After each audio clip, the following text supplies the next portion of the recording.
Good morning, and thank you for joining me on the Path to Liberty. I'm Michael Bolden with the 10th Amendment Center, and this is the Fast Friday edition of the show for June 10th, 2022. And on this episode, I've got to do at least a little bit of finger pointing about who's to blame for the slew of new federal gun control measures that they're trying to shove down our throats right now, and whether they get any of them passed today or not. We know they're going to keep trying again and again and again. And I think most people, when they look at this, they have a very short-term memory. They only look at what's been happening in the last week or in the last couple of months or maybe since the last election. And they also make it very partisan, as if there's just one side that's a problem. And I think both ways of thinking like this, which is the vast majority of people, I think it couldn't be more wrong. And it's also the most dangerous way to approach it. Because if we don't get to the root cause, we don't really look at this comprehensively, understand how we got to this point, then we can never get a good solution. So I'll get to that in just a moment. But first of all, a quick hello to everyone joining me here today, and a big thank you. Whether this is your first episode or you've been here for every single one since day one, I can't thank you enough. I should also mention that if you want to follow along with the stuff that I'm mentioning in this show, whether it's other articles or original source documents from founders and old revolutionaries, things like that, for every single episode that we do, and we've got about 4 years worth now, I publish an individual blog post. On each blog post, it's over at 10thamendmentcenter.com/path-to-liberty. And each blog post, you're going to find audio versions, video version, all the different platforms. And then if you scroll down a little bit on that blog post, you will find a section where I include the links of stuff that I'm talking about in each episode, so you can read, listen, watch, learn more in context on your own time. Again, 10thamendmentcenter.com/path-to-liberty. But since this is a Fast Friday, I'm going to try to cut this short so I can keep this, maybe I can get this info out to you in the next 10 to 15 minutes. And to start out, I want to kick it off with the father of the American Revolution, Samuel Adams, someone, and this quote I have cited over and over and over and over, but I will never stop, because even though I think there are other founders and old revolutionaries who made the same case, this is really hammering home best. Writing as Candidus in the Boston Gazette, which was really the publication mouthpiece of the Sons of Liberty. This is October 14, 1771. Samuel Adams said, "Let us remember that if we suffer tamely a lawless attack upon our liberty, we encourage it and involve others in our doom." So if we don't take a stand for liberty when they're attacking it, not only are we encouraging them to do more, because they have no reason to stop. If people just go along with what they're doing, what John Dickinson called the detestable precedent in regards to the Stamp Act, they will use that as a new baseline. But Samuel Adams also pointed out in that essay that there's millions yet unborn that you're involving in this doom, because every time you allow them to attack your liberty and get away with it and do nothing about it, or make it so difficult that they don't want to try it again, then future generations are going to have to deal with your weakness, basically. And that brings me to our reporting on federal gun control enforcement from the most recent administration, Donald Trump. We covered this over and over and over, podcasts, blogs, videos, articles during his administration. And here's the deal. First of all, he broke the record for the most federal gun control enforcement in history. Then in 2019, he bragged about it. Maybe it was 2018. He certainly bragged about it. Then he broke his own record. But if we take the standard that the number of federal gun control measures that are authorized under the Constitution is 0, which is the case, then he was the absolute worst in history. Worst in history. But in response, the MAGA people usually say one of two things. Oh, like, he was going after criminals. These are the ones that he was doing. He's not trying to take my guns. He's going after the bad guys. He's law and order. He's enforcing the law, and that's good.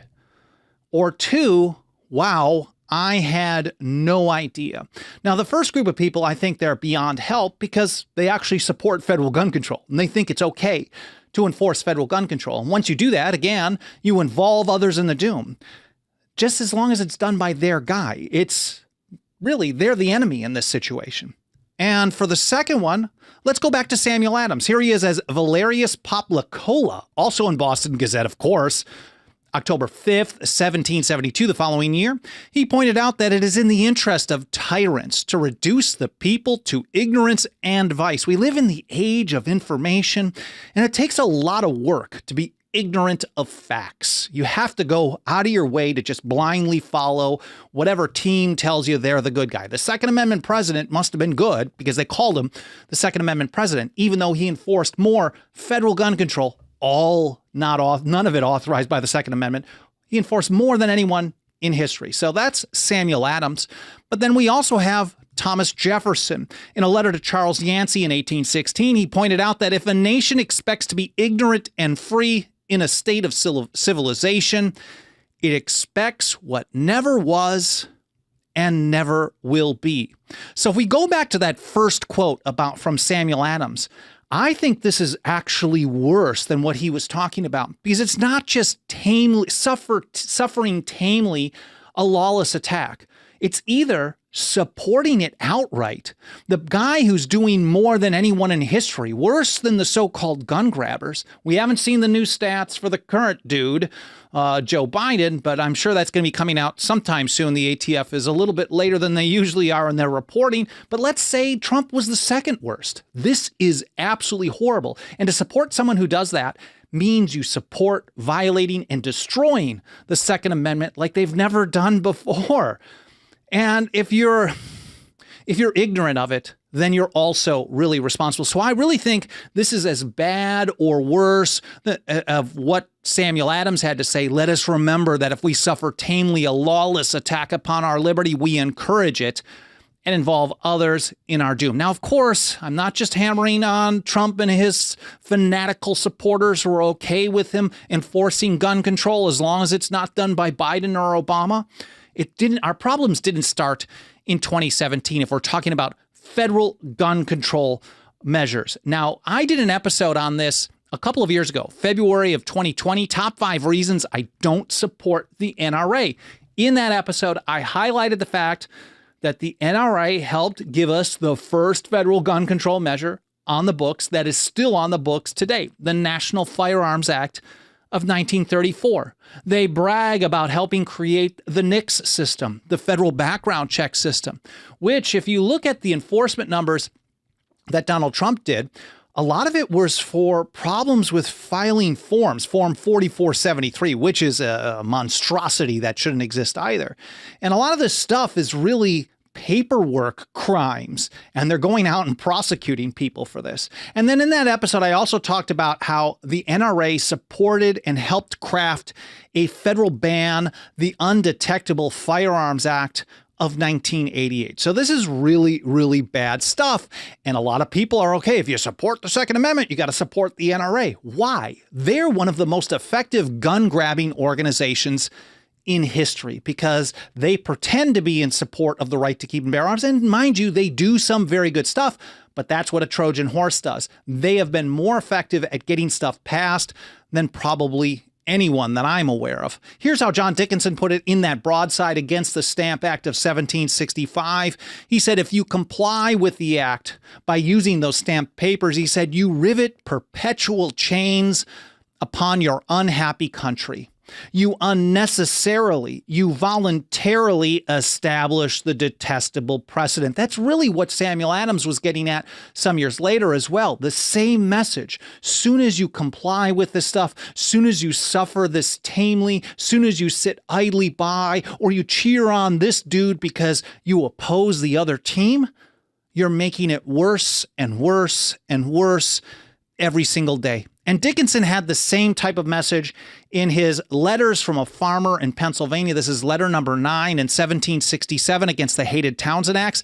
These were the most widely read documents on American liberty up until publication of Thomas Paine's Common Sense in early 1776. And wrapping up letter number 9, he told this story about how the Spanish people lost their freedom by establishing a tiny precedent in an emergency, allowing government to have an emergency power. And that became a general authority for an individual to do whatever he wanted without any authorization from basically their parliament. And he signed off that letter with a Latin phrase that I'm not going to read, but in translation, it is oppose a disease at its beginning. So the people, what we're saying here is the people who refuse to oppose a disease when it shows up are the ones who are responsible in many ways for the precedent that has been established and the things that they do that build upon that precedent. I did an episode on that just a couple of months ago, Oppose a Disease at Its Beginning, where I covered that story in much more detail, that story that Dickinson told, plus warnings from John Adams, Thomas Jefferson, James Otis, and Mercy Otis Warren. Every single one of them, in essence, is telling us resist the first approaches of tyranny. Now, at the end of the day, there are always going to be people who hate your liberty. There always have been, there always will be, and in fact, when it comes to government, most of them absolutely can't stand your liberty. So those people are certainly responsible for attacking it. But the people who are supposed to be taking a stand, the people who claim to be the good guys, who turn a blind eye or even help them do the bad stuff and pretend not to, in many ways, I think they're even worse.